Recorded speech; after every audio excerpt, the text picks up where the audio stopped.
Estamos iniciando mais uma edição da Sessão TV Atende. Nosso convidado de hoje é o advogado José Antônio Conte Júnior. Juninho, seja muito bem-vindo à Sessão TV Atende. Obrigado. Júnior, muito se fala em relação à relação empresa, empregador, redes sociais, celulares. Como que funciona isso hoje na área jurídica? Bom, João, juridicamente falando, toda empresa vai ter um conjunto de regras e normas que compõem o contrato entre patrão e empregado. É bom lembrar que essas regras, elas são impositivas, uma vez que o empregador coloca, o empregado tem a obrigação de cumpri-las, sob pena de incorrer alguma falta, poder ser advertido, ter seu contrato suspenso por algum período, ou até causar a demissão do empregado. E dentro dessas regras, incluem-se a permissão ou proibição do uso de redes sociais, de aparelho celular e tudo mais que o empregado pode ou não pode fazer durante o período de trabalho. Isso tem que ser verbal ou tem que ser escrito, bonitinho, para formalizar essas regras? Então, não se exige a formalização, basta a prévia comunicação do empregador ao empregado para que essa regra valha. Então, quer dizer, no decorrer do dia a dia, às vezes a empresa não tem uma estrutura que permita o patrão parar e estabelecer um conjunto de regras escritas, e também às vezes são poucos funcionários, são poucos empregados ali, e ele simplesmente chega e coloca a regra e pede para que o empregado as cumpra. E a partir daí já está valendo. Então não se exige uma formalidade. A pessoa pode, no caso, tem um caso aí da rede social, do celular, mas a pessoa pode levar para casa equipamentos emprestados da empresa sem um aviso prévio, ou usar esses equipamentos em benefício próprio sem avisar aí todo o conjunto da empresa? Então, nessa relação, basicamente encontram-se previsto no direito a proteção do direito de propriedade do empregador. Então, desde que haja um consenso ou que o empregador permita, é possível, mas se ele não permitir, o empregado está violando uma norma e está sujeito a sofrer sanção por conta disso, podendo até ser demitido, sim. No caso de internet, a pessoa usou a internet, usou no trabalho, usa também para fazer outras coisas. O empregador, ele pode vasculhar aquela máquina, ver o histórico, ver o que a pessoa está fazendo. Isso é permitido ou já é uma invasão de privacidade? Então, em contrapartida ao direito de propriedade do patrão, existe também o direito da intimidade, o direito de privacidade de todas as pessoas. Esse direito é um chamado direito da personalidade. Toda pessoa tem. Qual que é a situação? A situação é que é importante que haja um comunicado prévio.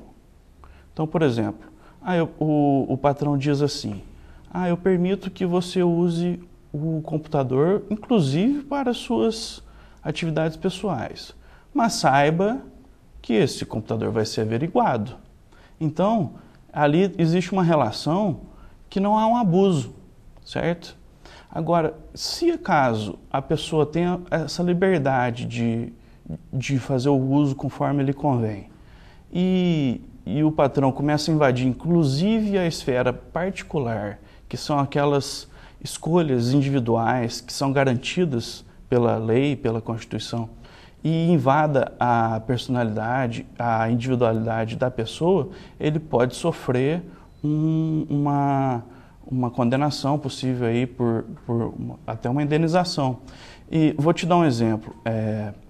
O empregador que pratica revista íntima na pessoa de forma particular, sem ser comunicado a todos e sem ser geral. Tem vários casos na jurisprudência que essas empresas foram condenadas, inclusive a altas indenizações. E o mesmo vem ocorrendo com relação a mídias sociais.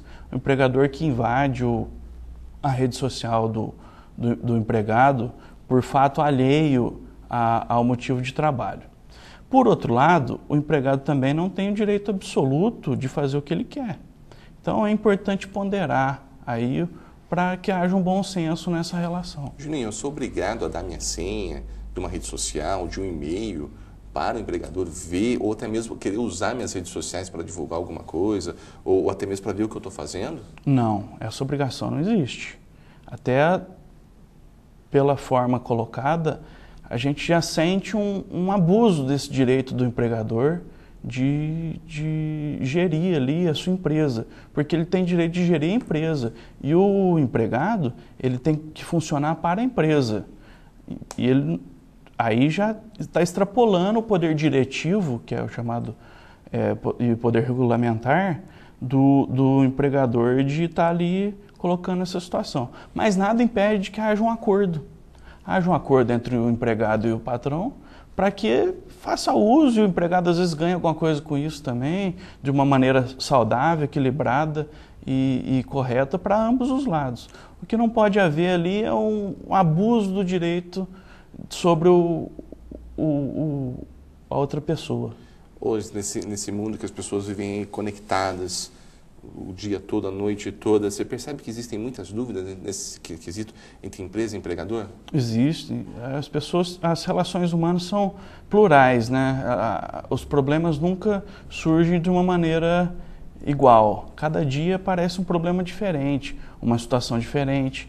E aí as dúvidas vão surgindo e um dos critérios que o direito se usa para averiguar se essa relação está equilibrada ou não, João, é o critério da proporcionalidade. O que ele diz?